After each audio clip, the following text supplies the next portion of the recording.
دیکھیں ہمارے ملک پاکستان کے اندر یہ بات ڈھکی چھپی نہیں ہے کہ کس طریقے سے اس رمضان کے مہینے کے اندر ظلم کیا گیا۔ اب ہم ان باتوں کو لے کر بیٹھ جائیں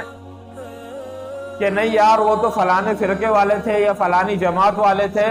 تو اگر ہم انہی باتوں کے اندر پڑے رہیں گے تو پھر ہم لوگوں نے ترقی کر لی اور ہم ایک قوم بن گئے۔ پھر ہم نے ترقی کر لی اور ہم ایک قوم بن گئے کہ جب کسی ایک جماعت کو مار پڑ رہی ہے تو ہم یہ کہیں کہ نہیں یار یہ تو دوسری جماعت والا اور دوسرے فرقے والا ہے، لہٰذا مجھے تو اس کے لیے کوئی بھی آ کرنے کی ضرورت نہیں ہے، کوئی بھی بکا کرنے کی ضرورت نہیں ہے، تو یہ بالکل غلط بات ہے۔ اور پھر اس بات کو بھی یاد رکھیں کہ جب یہ مظالم ڈھائے جا رہے تھے تو اس وقت بعض ایسے مولوی بھی تھے کہ جن لوگوں نے بیانات دیے اور وہ بیانات دے رہے ہیں کہ یار یہ تو مشرک ہیں، یہ جو نعرہ لگا رہے ہیں لبیک یا رسول اللہ، یہ تو شرک کے اوپر مبنی نعرہ ہے۔ چلو تمہاری بات کسی حد تک صحیح ہے، مان لیا، لیکن اس وقت کے اندر جس وقت کہ یہ اتنے بڑے کام کے لیے نکلے ہوئے ہیں، دفاع ناموس رسالت کے لیے نکلے ہوئے ہیں، اس وقت ان باتوں کو اٹھانا بہت ہی بڑی بے وقوفی ہے۔ چاہے وہ شیخ القرآن ہو یا مفسر حدیث ہو یا وقت کا مفتی ہو، بڑا ہو، وہ اس وقت اگر اس مسئلے کو اٹھا کر بات کرے گا تو بہت بڑا بے وقوف ہے، بے وقوف اعظم ہے۔ وجہ کیا ہے؟ دیکھیں مامون رشید کے پاس ایک شخص آیا اور اس نے آ کر ایک نالین ایک چپل پیش کی اور اس کا دربار بھرا پڑا ہوا تھا۔ اس دربار کے اندر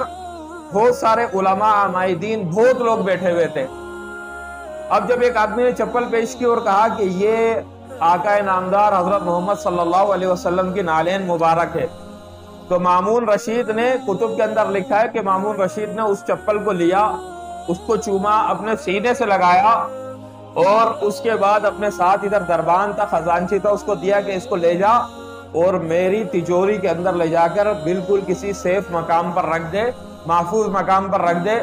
اور وہ جو بندہ لے کر آیا تھا اس کو حکم کیا اپنے خزانچی کو کہ خزانے سے اتنے اتنے درہم لے کر آئے، اتنے ہزار درہم، اور اس کو دے دے۔ اس بندے نے درہم لیے، وہ چلا گیا۔ تو ارد گرد بیٹھے ہوئے بندوں نے بولا، جب محفل برخاست ہو گئی، عوام بھی اس وقت تو عام کچہری لگتی تھی، عوام بھی بیٹھی ہوئی تھی، عوام بھی چلی گئی، تو خاص لوگوں نے کہا کہ خلیفہ آپ تو جانتے تھے کہ یہ جو چپل ہے، کیونکہ مامون رشید بھی عالم تھے، آپ جانتے تھے کہ یہ جو چپل یہ لے کر آئے، یہ جو نالین لے کر آئے، یہ محمد رسول اللہ صلی اللہ علیہ وسلم کی نہیں ہے، یہ نالین ان کی نہیں تھی، لیکن آپ نے کیوں اس کو چوما اور سینے سے لگایا اور اس کو رکھا اور اتنا انعام دیا؟ نہیں، تم کو تو یہ بات پتا ہے کہ یہ نالین رسول اللہ کی نہیں تھی، مجھے بھی پتا ہے، اور یہ جو لے کر آیا اس کو بھی پتا ہے، لیکن یہ جو عوام تھی اس کو یہ بات نہیں پتا۔ اس جگہ پر اگر میں اس کو کہتا کہ یہ جا، دماغ خراب ہے تیرا اور دھوکے دینے کے لیے آ گیا، یہ اللہ کے رسول کی نالین نہیں ہے اور ایسے، تو یہ معاملہ بہت حساس ہے، یہ معاملہ بہت حساس ہے۔ عوام کھڑی ہو جاتی اور کہتی کہ یار یہ گستاخ رسول ہے، اس کے دل کے اندر اللہ کے رسول کی کوئی شان اور عزت نہیں ہے۔ اب یہ اپنے پیسے کو بچانے کے لیے وہ بندہ بیچارہ نالین لایا اور یہ کہہ رہا ہے کہ نالین اللہ کے رسول کی نہیں ہے، لہٰذا میں نے فتنے کو دبانے کے لیے یہ کام کیا۔ تو اس وقت یہ لوگ جو نکلے ہوئے ہیں یہ اللہ کے رسول کے دفاع کے لیے نکلے ہوئے ہیں۔ اس وقت میں آپ یا کوئی بھی کوئی بات کرے گا تو سب سے پہلے یہ بات یاد رکھیں کہ وہ کھڑا ہوگا ان لوگوں کی فہرست کے اندر کہ جو اللہ کے رسول کی شان میں گستاخی کر رہے ہیں، یا نعوذ باللہ ہماری مسلمانوں کی جماعت میں نہیں ہے بلکہ غیروں کی جماعت میں ہے، کہ اس موقع پر اگر ایک کتا بھی اللہ کے رسول کی دفاع کے لیے کھڑا ہوگا تو ہم اس کی عزت کریں گے، کیونکہ یہ موقع ایسا ہے، یہ موقع ایسا ہے۔ اور قرآن کے اندر اللہ تبارک و تعالیٰ نے جو اصحاب کہف کے کتے کا تذکرہ کیا، کیوں کیا؟ کتے میں کون سی ایسی کوالٹی اور خاصیت تھی؟ وہ نیک لوگوں کے دفاع کے لیے نکل گیا، سب کچھ چھوڑ دیا، تو اللہ تبارک و تعالیٰ نے کتے کا تذکرہ کر دیا۔ کل قیامت تلک آپ اور میں جب اس کتے کے اس الفاظ کو وَقَلْبُهُمْ یہ جب پڑھیں گے تو اس کے اوپر بھی ہمیں پتہ نہیں کتنی نیکیاں ملیں گی، حالانکہ قلب کتے کے کہنے پر کوئی نیکیاں ملتی ہے، لیکن قرآن میں اللہ نے پیش کر دیا۔ اس کی وجہ کیا تھی؟ کیونکہ اس نے نیک لوگوں کا دفاع کیا۔ پھر یہ تو سید الابرار ہیں رسول اللہ صلی اللہ علیہ وسلم، انہی کے وسیلے سے اللہ تبارک و تعالیٰ نے یہ دنیا بھی بنائی، وہ دنیا بھی بنائی۔ پوری کی پوری کائنات کو اللہ تبارک و تعالیٰ نے حضور اکرم صلی اللہ علیہ وسلم کے وسیلے سے بنایا. اب یہ بحث کا موقع نہیں ہے. لوگ اس پر بھی اعتراض کرتے ہیں کہ نہیں اللہ کے رسول کے وسیلے سے کیسے بنایا, اللہ نے توحید کے لیے بنایا. یہ موقع نہیں ہے, نہیں تو دلیلیں پیش کر دیتے. لیکن ہمارا جو مسلک ہے علماء دیوبند کا کہ اللہ کے رسول کے وسیلے سے اللہ نے یہ دنیا بھی بنائی, وہ دنیا بھی بنائی کہ جس کے وسیلے سے پورا کائنات پورا عالم بن جائے, اس کی شان اور اس کا مقام کتنا بلند ہے. اب اس کے دفاع کے لیے جو نکلا ہے اور وہ لہو لہان بھی ہے, ہاں, اور اس کے جسم کے ٹکڑے ٹکڑے بھی ہو رہے ہیں اور اس کے اوپر مظالم بھی ڈھائے جا رہے ہیں, مسجدوں کو لال کیا جا رہا ہے خون سے,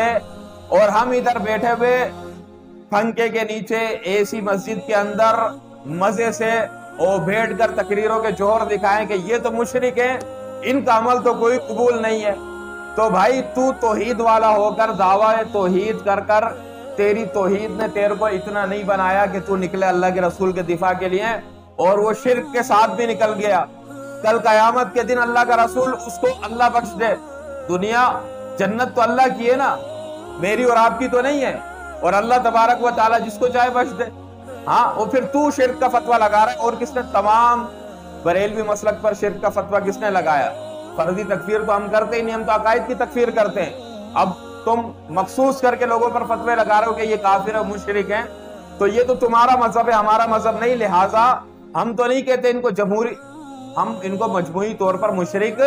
نہیں کہتے, ہم عقائد بتاتے کہ یہ عقائد جس کے اندر ہوں گے وہ مشرک ہوگا. لیکن خیر جو بھی ہے, یہ اس بحث سے قطع نظر جو بھی ہے, لیکن اس وقت وہ جس پر ہم اشراق کے فتوے لگائیں وہ اس وقت میں نکل جائے اللہ کے رسول کے دفاع کے لیے, اور ہم اس پنکھے کے نیچے بیٹھ کر کہے کہ یار یہ ایسا ہے اور یہ یوں ہے اور اس نے ایسے کر دیا, تو بتاؤ کہ میرا ایمان کہاں تک پہنچا؟ میں اپنے ایمان کی خیر بناؤں, میں کس کے دفاع کے اندر لگاؤں؟